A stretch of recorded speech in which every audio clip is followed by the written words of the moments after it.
Hi friends, stock market എല്ലായ്പ്പോഴും bull market ആയിരിക്കണമെന്ന് നാം ആഗ്രഹിക്കും. എന്നാൽ മാർക്കറ്റ് ഓരോ ദിവസവും പുതിയ പുതിയ ഹൈ ക്രിയേറ്റ് ചെയ്തുകൊണ്ട് ആ ഒരു ബുള്ളിഷ്നെസ് നിലനിർത്തിക്കൊണ്ട് മുന്നോട്ട് പോകുമ്പോൾ എന്തുകൊണ്ടാണ് ഇങ്ങനെ മുന്നോട്ട് പോകുന്നത് എന്ന് നമ്മൾ ചിന്തിക്കാറില്ല, അല്ലെങ്കിൽ അതിൻ്റെ കാരണങ്ങൾ നമ്മൾ അന്വേഷിക്കാൻ സമയം കണ്ടെത്താറില്ല.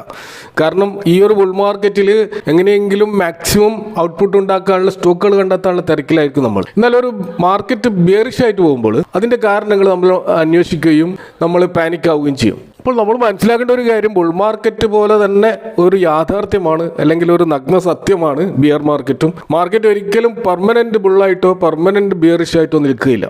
ഇന്ത്യയിലെ ഒരു ലീഡിംഗ് HNI ഇൻവെസ്റ്റർ ആയിരുന്ന വിജയ് കേഡിയ അദ്ദേഹം ഒരിക്കൽ പറഞ്ഞിരുന്നു, bull market creates stupid investors എന്ന് പറഞ്ഞാൽ ബുൾ മാർക്കറ്റ് എന്ന് പറയുന്നത് സ്റ്റുപ്പിഡ് ഇൻവെസ്റ്റേഴ്സ് മാർക്കറ്റിലേക്ക് കടന്നു വരുന്ന സമയമാണ്. സ്റ്റുപ്പിഡ് ഇൻവെസ്റ്റേഴ്സ് അവർ സ്റ്റുപ്പിഡാണ് എന്നല്ല അർത്ഥം, അവരുടെ ഇൻവെസ്റ്റ്മെൻറ്റ് സ്റ്റൈല് സ്റ്റുപ്പിഡാണ് എന്നാണ് അദ്ദേഹം ഉദ്ദേശിച്ചത്.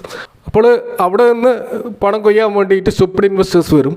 ഈ സ്റ്റുപ്പിഡ് ഇൻവെസ്റ്റേഴ്സ് മാർക്കറ്റിനെ മുന്നോട്ട് കൊണ്ടുപോകും. അപ്പോൾ അതൊരു ഹൈയിൽ എത്തുമ്പോൾ സ്വാഭാവികമായിട്ടും താഴെ ലെവലിൽ എൻട്രി ചെയ്തിട്ടുള്ള സ്മാർട്ടായിട്ടുള്ള ഇൻവെസ്റ്റേഴ്സ് അവിടെ പ്രോഫിറ്റ് ബുക്ക് ചെയ്യുകയും അങ്ങനെ ഓട്ടോമാറ്റിക്കലി ആ ബുൾ മാർക്കറ്റ് ബിയർ മാർക്കറ്റായി മാറുകയും ചെയ്യും. പിന്നീട് ഈ ബിയർ മാർക്കറ്റ് താഴോട്ടേക്ക് പോകുമ്പോൾ പഴയ ആ സ്മാർട്ട് ഇൻവെസ്റ്റേഴ്സ് വീണ്ടും മാർക്കറ്റിലേക്ക് വരികയും അപ്പോൾ മാർക്കറ്റ് വീണ്ടും ബുള്ളിഷ് ആവുകയും ആ സമയത്ത് സ്റ്റുപ്പിഡ് ഇൻവെസ്റ്റേഴ്സ് പിന്നെയും വരികയും അവർ മാർക്കറ്റിനെ അതിൻ്റെ മേലെ ഉയർത്തിക്കൊണ്ടുപോവുകയും ചെയ്യും. പിന്നീട് വീണ്ടും ഒരു ബിയർ മാർക്കറ്റ് ഉണ്ടാവും.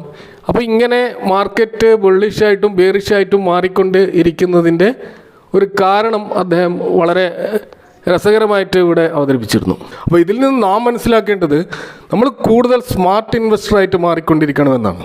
അപ്പോൾ നമ്മുടെ ആ ഒരു ഇൻവെസ്റ്റ്മെൻറ്റ് സ്കില്ല് യഥാർത്ഥത്തിൽ നമ്മൾ പ്രയോഗിക്കേണ്ടത് ഇത്തരത്തിലുള്ള ബിയറിഷ് മാർക്കറ്റിലാണെന്നാണ് ഇതിൽ നമ്മൾ മനസ്സിലാക്കേണ്ടത്.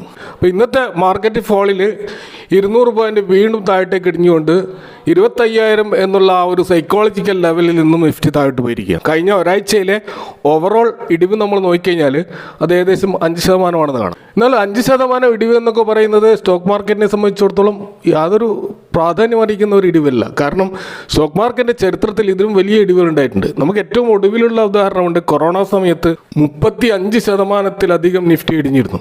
ആ നിഫ്റ്റിയാണ് ഇപ്പോൾ ഉയർന്നിട്ട് 180% അപ്പിലേക്ക് തിരിച്ചു വന്നത്.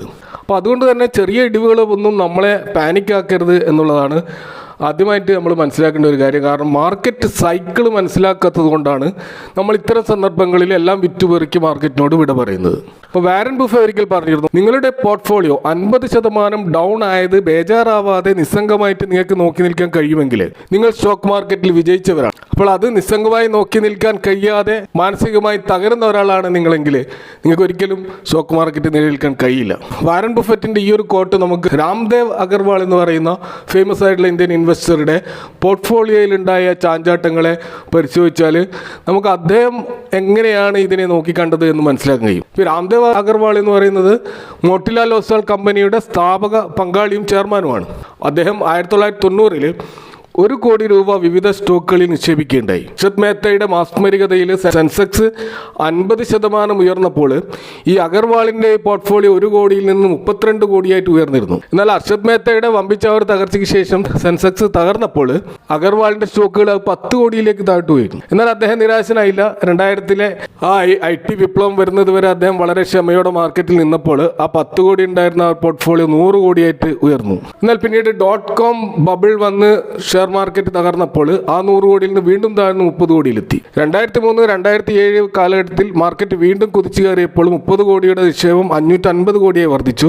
എന്നാൽ 2008 US ഹൗസിംഗ് ലോൺ ബബിൾ ലോകത്താകമാനം സ്റ്റോക്ക് മാർക്കറ്റിന് തകർത്തപ്പോൾ അഗർവാളിൻ്റെ സ്റ്റോക്കുകൾ വീണ്ടും 250 കോടിയിലേക്ക് തിരിച്ചിറങ്ങി. അതിനുശേഷം വീണ്ടും ഉണർന്ന മാർക്കറ്റിൽ 10 വർഷത്തോളം അഗർവാളിൻ്റെ സ്റ്റോക്കുകൾക്ക് വെച്ചടി കയറ്റമായിരുന്നു. മൊത്തം പോർട്ട്ഫോളിയോ 1850 എത്തി നിൽക്കുമ്പോഴാണ് കോവിഡ് ക്രാഷ് വന്നത്. ആ സമയത്ത് ആ 1850 കോടി ഉണ്ടായിരുന്ന സ്റ്റോക്കുകളുടെ ആ ഒരു നെറ്റ്വർത്ത് ഡൗൺ ആയിട്ട് 1250 നിലമ്പത്തിയിരുന്നു. പക്ഷേ കോവിഡിന് ശേഷം ഉണ്ടായ ബുൾ മാർക്കറ്റിൽ ആ വമ്പിച്ച റാലിയിൽ സ്റ്റോക്കുകൾ വീണ്ടും ഉണർന്നു. അങ്ങനെ അഗർവാളിൻ്റെ ഷെയറുകളുടെ നെറ്റ്വർത്ത് മൊത്തത്തിൽ 2700 കോടിയിൽ എത്തിയിട്ടാണ് ഇപ്പോൾ നിൽക്കുന്നത്. അപ്പോൾ അഗർവാളിൻ്റെ ഈ ഒരു പോർട്ട്ഫോളിയോ അദ്ദേഹം വലിയ ചേഞ്ചസ് ഒന്നും വരുത്താതെ ഇങ്ങനെ നോക്കി നിന്നത് കാരണം അദ്ദേഹം ഇത്ര വലിയൊരു പ്രോഫിറ്റിൽ ഇപ്പോൾ നിൽക്കുകയാണ്. അപ്പോൾ വാരൻ ബഫറ്റ് പറഞ്ഞിട്ടുണ്ട്, ക്ഷമയില്ലാത്തവരുടെ കയ്യിൽ നിന്നും ക്ഷമയുള്ളവരുടെ കയ്യിലേക്ക് പണം ഒഴുകുന്ന പ്രതിഭാസമാണ് സ്റ്റോക്ക് മാർക്കറ്റ് എന്ന്. അപ്പോൾ ഈ ക്ഷമയാണ് അഗർവാളിൻ്റെ നിശ്ചയ വിജയം എന്നിവിടെ അടിവരയിടുകയാണ്. അപ്പോൾ നമ്മളൊരു ആയിരങ്ങൾ മാത്രം നഷ്ടപ്പെടുമ്പോൾ മാർക്കറ്റിനോട് വിട പറയുന്നു. എന്നാൽ കോടികൾ നഷ്ടത്തിൽ അവിടെ തന്നെ ഉറപ്പിക്കുന്നവരാണ് പലരും.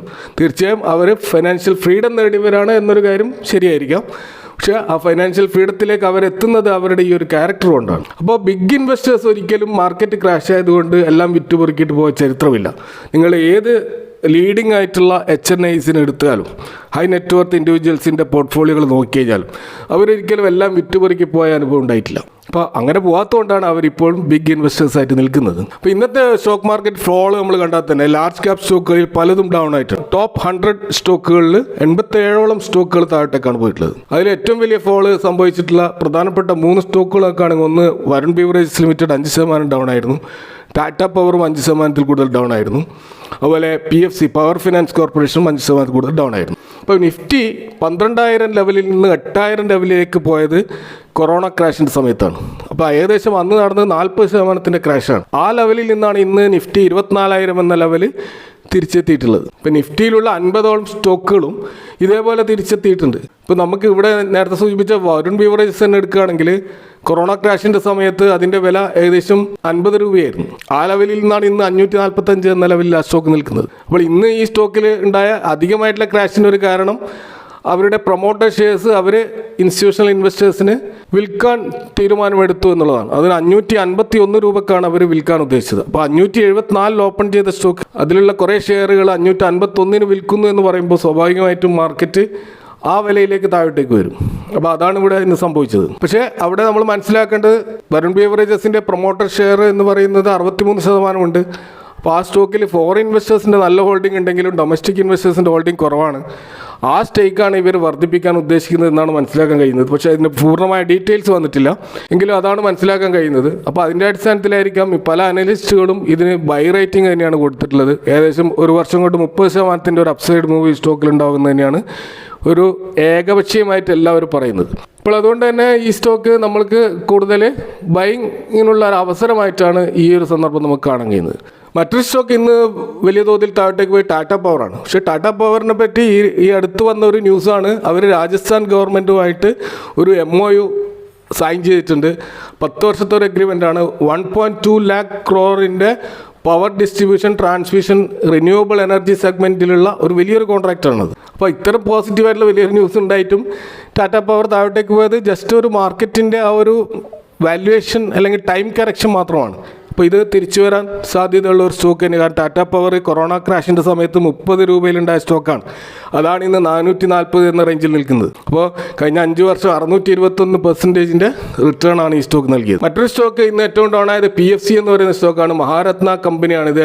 ഈ ഒരു NBFC, അതായത് non banking finance company, PSU കമ്പനിയാണ്. ഈ കമ്പനി ഇന്ത്യയുടെ ചരിത്രത്തിൽ ആദ്യമായിട്ട് ഏറ്റവും വലിയ എമൗണ്ടിൻ്റെ ഒരു ഫോറിൻ കറൻസി ലോൺ ഇടപാട് നടത്തിയ സമയത്താണ് ആ സ്റ്റോക്ക് ഈ ഒരു ക്രാഷ് നടന്നതെന്ന് പറയുന്നത്. ക്രാഷ് അല്ല, ഒരു 5% ഒരു കറക്ഷൻ ഉണ്ടായതെന്ന് പറയുന്നത്. അപ്പോൾ ഇതും നമ്മൾ കൊറോണ ക്രാഷിൽ 70 രൂപ ഉണ്ടായിരുന്ന സ്റ്റോക്കാണ് ഇന്ന് 498 എന്ന ലെവലിൽ നിൽക്കുന്നത്. അപ്പോൾ അതുകൊണ്ട് തന്നെ ഈ സ്റ്റോക്കുകളൊക്കെ ഉണ്ടാകുന്ന ഇത്തരം പോസിറ്റീവ് ന്യൂസുകളുടെ റിസൾട്ട് വരാൻ പോകുന്നത് എത്രയോ വർഷങ്ങൾക്ക് ശേഷമായിരിക്കും.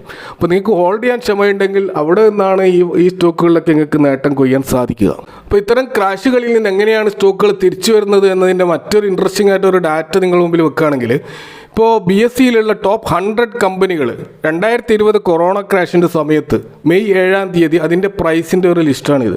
ആ പ്രൈസ് നിങ്ങൾ പൂർണ്ണമായി ചെക്ക് ചെയ്ത് നോക്കുക. എന്നിട്ട് ഇന്നത്തെ പ്രൈസുമായിട്ട് അതിനെ താരതമ്യം ചെയ്ത് നോക്കുക. അങ്ങനെ ചെയ്യുമ്പോൾ നമുക്ക് മനസ്സിലാവും ഇതിൻ്റെയൊക്കെ ഇപ്പോഴത്തെ വിലയുമായി താരതമ്യം ചെയ്യുമ്പോൾ ഒരു സ്റ്റോക്ക് പോലും നഷ്ടം വരുത്തിയില്ലെന്ന് മാത്രമല്ല, എല്ലാ സ്റ്റോക്കുകളും അതിൻ്റെ പുതിയ ലൈഫ് ടൈം ഹൈ ക്രിയേറ്റ് ചെയ്യുകയും ചെയ്തതായിട്ട് നമുക്ക് കാണാൻ കഴിയും.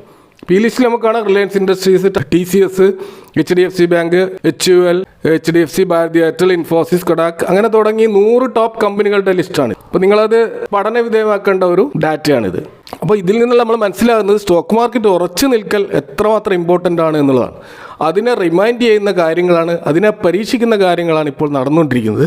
അപ്പോൾ മാർക്കറ്റ് ക്രാഷിൽ നിങ്ങളുടെ സ്ട്രാറ്റജി എന്താണെന്ന് കമൻറ്റ് ബോക്സിൽ പങ്കുവെക്കുക. Thank you for watching. See you next time with another video.